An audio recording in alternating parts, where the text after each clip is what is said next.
Boa tarde, cá estamos nós, depois de muito tempo. Peço desculpa, sou Adriana Soares. Estamos aqui a ler o livro Um Olhar Vale Mais do que Mil Palavras. Desculpa. O Segredo dos Girassóis, o diário de Anna Golding. E vamos continuar, já estamos quase na reta final. Vamos gravar hoje mais uma partezinha aqui para o nosso canal.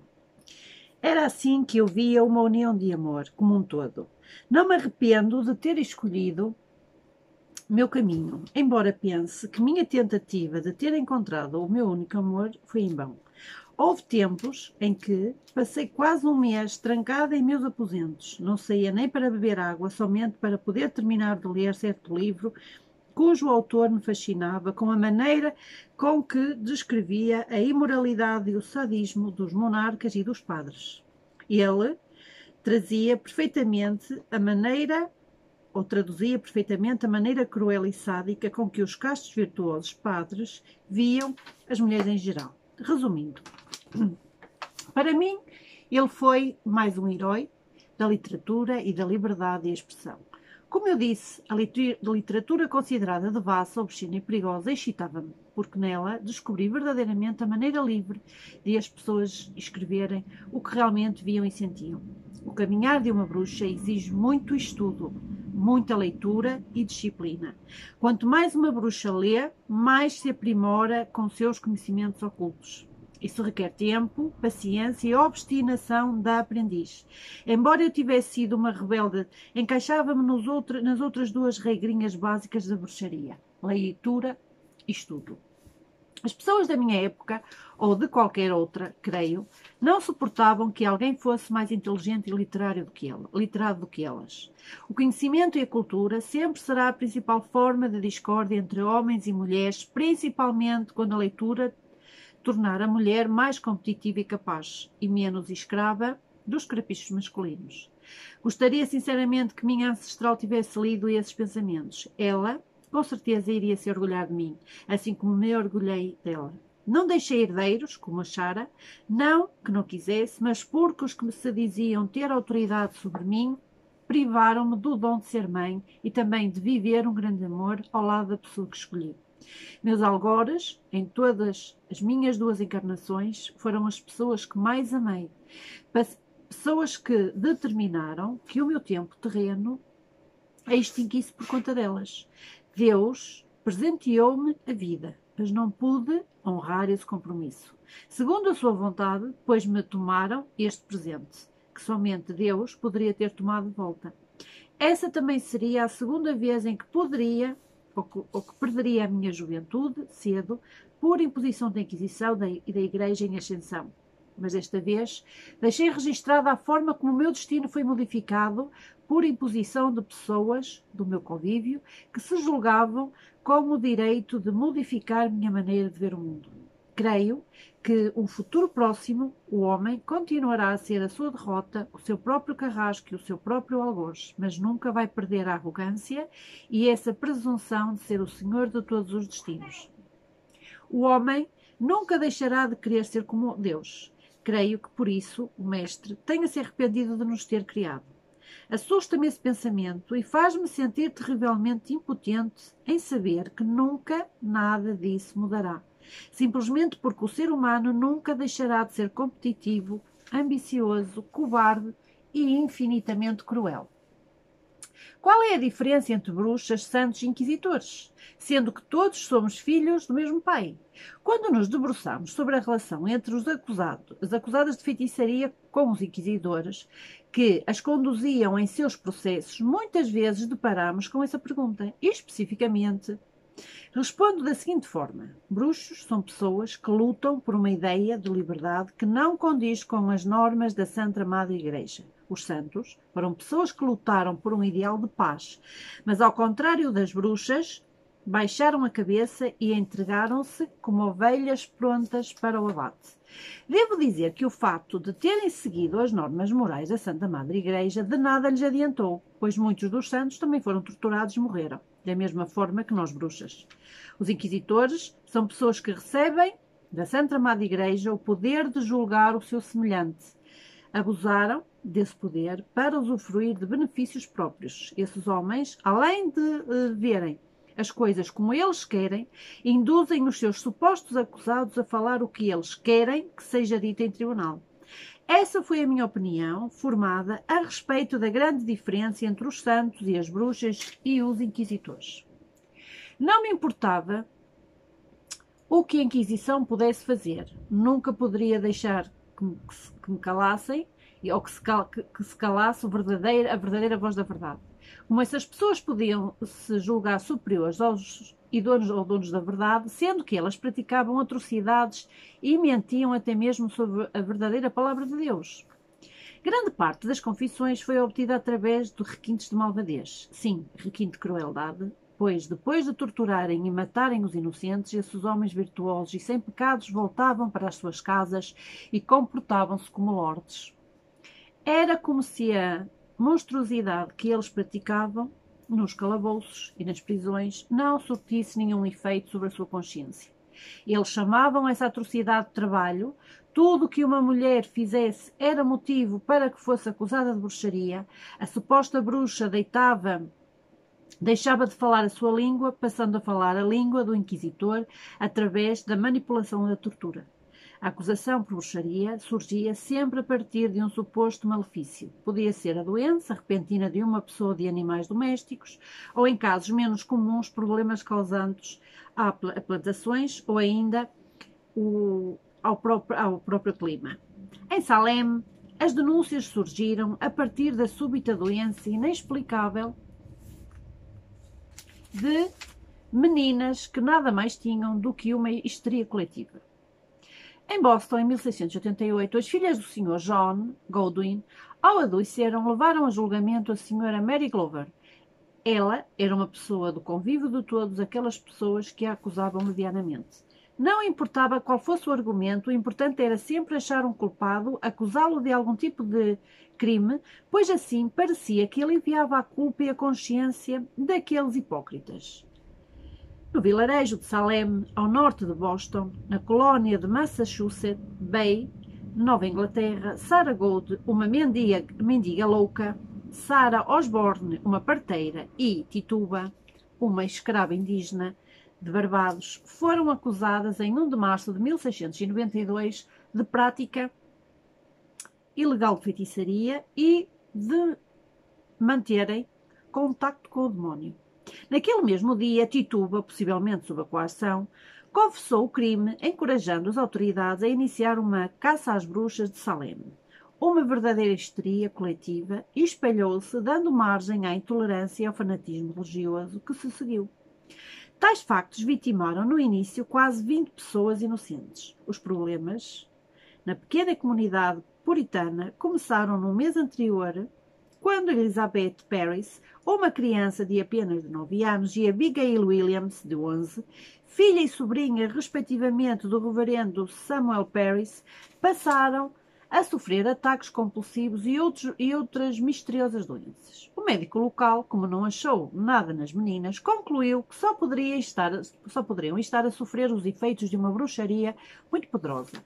Logicamente, elas colaboraram para que o médico chegasse a essa conclusão.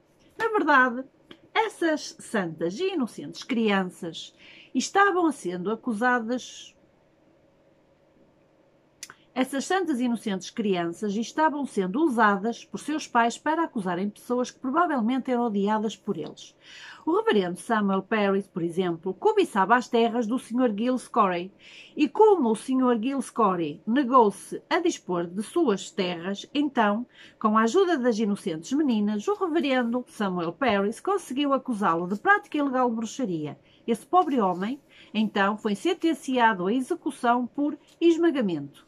O desvaneio dessas supostas inocentes prosseguiu por muito tempo ainda. Com isso, diversas pessoas inocentes, entre homens e mulheres e até mesmo uma criança de 4 anos, morreram por ter sido acusados de prática de bruxaria. Ao todo, 19 pessoas morreram por causa da pirraça e desvaneio de 13 meninas e de seus pais gananciosos. Devo ressaltar que nenhuma dessas praticou algum tipo de bruxaria contra nenhum dos seus acusados. Todos os factos ocorridos foram causados por pessoas maliciosas capazes de se valerem da imaginação de meninas mimadas, mentirosas e dissimuladas. Esse tipo de pessoas contribuíram para que o bom nome das bruxas e da magia fosse denegrido de maneira corriqueira e leviana. O fato é que a magia estava em todos os lugares, embora ninguém quisesse admitir. Medo ou puro preconceito. Os santos e os demónios também sempre, de alguma maneira, estiveram interligados através da leitura e da escrita. O propósito, ou o próprio Santo Ofício, mostra-nos diversos exemplos de orações e conjuras em que os nomes de Cristo, da Virgem Maria e de santos misturam-se numa mesma frase aos de Satanás, Lúcifer e outras potestades infernais. Afinal, há ou não diferença entre uma bruxa e um santo? Não sei ao certo.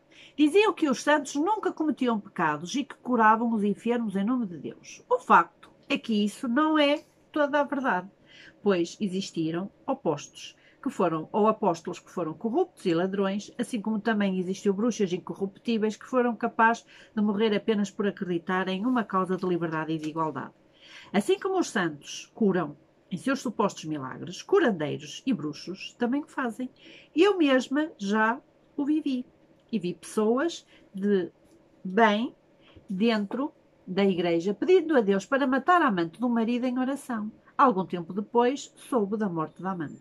Também já vi pessoas pedirem a outras divindades para serem curadas de uma enfermidade e também foram curadas. Na verdade, não é a quem pedimos, mas com que força e fé pedimos. Saber pedir é essencial, mas saber o que pedir é primordial. Pois tanto Deus como o diabo irão atender ao pedido do consulente, devoto e aflito.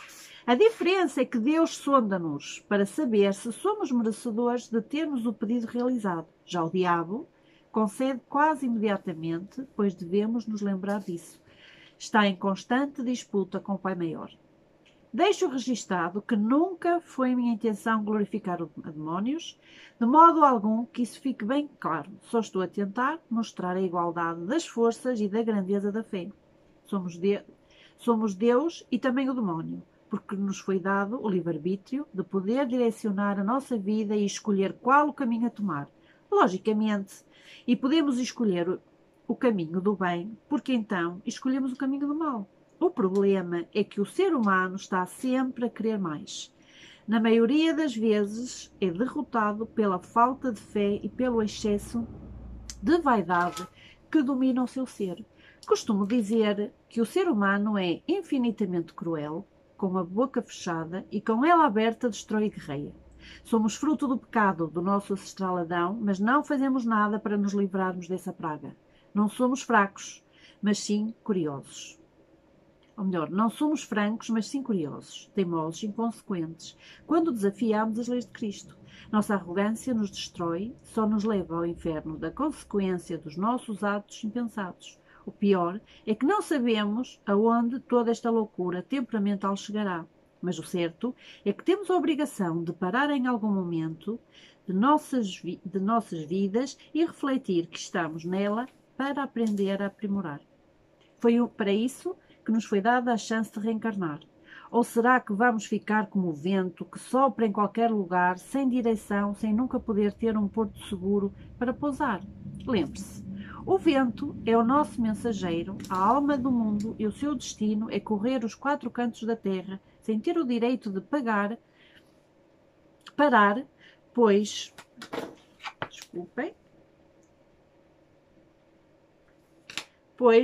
ao vento foi dada essa missão. Quanto a nós, foi-nos incumbida a missão de cuidar da terra e das coisas que nela existem. Por isso, refletir e pensar sobre as nossas ações e atitudes é muito importante. Utilizo aqui as expressões bruxas, feiticeiras e acusadas de feitiçaria no feminino, levando em consideração que uma parte significativa da população condenada nos processos inquisitoriais foi formada por nós, pobres mulheres, além do facto de que o estereótipo da bruxa está muito mais consolidado do que do bruxo. As observações constantes, no entanto, aplicam-se igualmente aos muitos homens acusados, julgados e condenados pela Inquisição, que na maioria das vezes eram camponeses, pobres e escravos sem direito sequer a uma defesa justa. Terminei minhas anotações e fui para a janela agradecer ao Pai Maior pelas inspirações que Ele me deu. Agradeci por tudo, pelos amigos maravilhosos que eu já tinha e pelos que ganhei através do meu mais novo caminho. A minhas orações, pedi sabedoria, discernimento aos bons espíritos para que me guiassem e guiassem os meus passos através da minha mais nova jornada, que, embora transitória, seria de grande valia para o meu aparelho, pois ele ainda era um aprendiz, ou melhor, pois ele ainda era um aprendiz e não estava pronto para a sua despedida, que seria em breve. Pedi luz, compreensão, para que quando encontrasse o espírito encarnado de Edward, pudesse fazê-lo entender o seu erro cometido no passado, quando fez a jura de me encontrar, seguir-me e me amar, por toda a eternidade. Depois disso, fiz alguns rituais de adoração ao Deus Sol. Terminando minhas obrigações matinais, observei a enorme floresta que cercava a casa da Dona Helena e pude notar que as pessoas já estavam todas acordadas, cumprindo com as suas obrigações e a fazer os matinais. Como eu estava de pé, mas virada para a janela, não pude perceber que Bernadette já estava acordada e a observar-me em todos os meus movimentos e ações. Quando me voltei para o lado de dentro, ela falou: "Agora sei, menina Ana, está preparada para enfrentar o que lhe for incumbido pelo universo através da magia. Só que se lembre de nunca esquecer do que aprendeu em sua viagem astral e de não usar os seus poderes para o mal. Deus, ou deve saber, que quando usar seus poderes para fazer algum tipo de feitiço ou para entrar em sintonia com os espíritos, ficará fraca. Mas não se assuste com isso. Procure algum lugar silencioso para repousar, se possível, durma para que as suas forças voltem. Quando isso ocorrer, é muito importante que, caso esteja perto de alguém, essas pessoas não descubram a sua fragilidade, principalmente os seus inimigos, pois nessa hora ficará vulnerável e indefesa, o que pode ser perigoso, pois qualquer pessoa poderá prejudicar-lhe, seja física ou espiritualmente." Dei um largo sorriso, confesso que fiquei um pouco encabucada por saber que Bernadette podia estar ali havia horas observando-me. Depois de ouvir atentamente o que Bernadette estava a explicar, embora já estivesse ciente de tudo o que ela estava a dizer, achei melhor calar-me, pois demonstrar humildade nunca é demais. Quando percebi a minha jovem amiga havia feito uma pausa em suas explicações, respondi: "Aprendi muito com a minha viagem. Fiquei muito satisfeita por saber que vou reconhecer o meu amor assim que o vir." Bernadette baixou a cabeça e, com um ar pesaroso, respondeu-me: "Sinto muito ter de ser eu a dizer-lhe isso, menina Ana. Mas não é bem assim. Ele pode demorar a reconhecê-la e talvez nem a reconheça. Portanto, ao reencontrá-lo, vá com calma, para não confundi-lo ou assustá-lo. Sendo ele um monge, poderá achar que está possuída por um espírito maligno. Isso é muito perigoso. Além disso, ele poderá excomungá-la. Lembre-se que seu amor foi no passado um inquisitor. Mesmo que ele não saiba disso, traz consigo, inconscientemente, as lembranças de quem foi. Se a menina não tiver discernimento, poderá cair no abismo da revolta e do ressentimento com ele. Os dois precisarão de estar em uma perfeita sintonia astral para que se reconheçam de imediato, assim como a menina deseja que aconteça. Todos temos a obrigação de nos lembrarmos de nossas vidas passadas, mas muitas vezes o sofrimento ou a culpa nos fazem querer apagar a nossa memória passada. Lembre-se disso, menina Ana, para que não se machuque com uma grande decepção." Embora soubesse que Bernadette estava correta, tive que responder com um pouco de intolerância, usando a plena certeza do meu coração. "Respeito tudo o que está a dizer, minha querida amiga, mas tenho a certeza absoluta de que ele também sonha comigo e que está me esperando tão ansiosamente como eu estou por ele. Em minhas visões, sei que ele é um homem solitário e sem ninguém, assim como eu. Sinto o sofrimento dele, a vontade dele de estar comigo, mesmo sem saber quem sou. Talvez sua aparência física tenha mudado, mas nossos olhos espelharão as nossas almas, pois trazemos uma bagagem muito grande de outras encarnações. Na verdade, não queria ouvi-la. Queria pôr minha certeza acima de tudo, porque a certeza de amar e de ser amada era a única coisa que me importava. Mesmo que Bernadette estivesse coberta de razão, eu sabia que muitas vezes as palavras, mesmo que verdadeiras, podem se tornar um veneno para a nossa mente, pois acabam gerando dúvidas em nossos corações. Por isso, quis calar a voz dela antes que entrasse qualquer dúvida dentro da minha mente e do meu coração. Mas Bernadette parecia ter a necessidade de tentar me orientar e antes mesmo que eu tentasse argumentar novamente, ela prosseguiu. Sua certeza deixa-me sinceramente preocupada, menina Ana. Temo por uma grande decepção.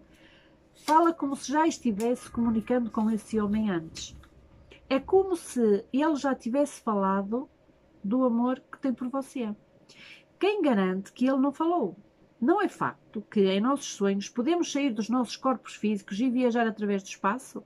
Não é verdade que, através dos nossos sonhos, chamamos um espírito para junto de nós? Digo-lhe, minha querida amiga, que isso já aconteceu comigo várias vezes. Bernadette, estou presa a esse homem por causa da jura de amor que, por mais inconsequente que pareça, ligou-nos através do tempo e do espaço. Se este homem é o meu suposto amor e se realmente está a viver nesse convento ou mosteiro com o qual vivo sonhando, com certeza é porque meu destino e de alguma maneira o dele se incumbirá de nos colocar juntos. Não se preocupe, minha querida amiga, estarei preparada, mesmo que ele me rejeite a princípio, pois aprendi que a espera e a paciência nos fazem ficar sábios e fortes. Mas uma coisa é certa, tenho de encontrá-lo e não poderei rejeitá-lo, mesmo que seja desprezada por ele. Menina Ana está tão mudada depois que voltou da viagem. Não parece a mesma pessoa que aqui chegou cheia de dúvidas e perguntas tolas. É como se agora outra pessoa tivesse tomado o seu corpo físico. Parece que agora a menina sabe todas as respostas e faz-me acreditar em tudo, pela forma firme como direciona as suas certezas.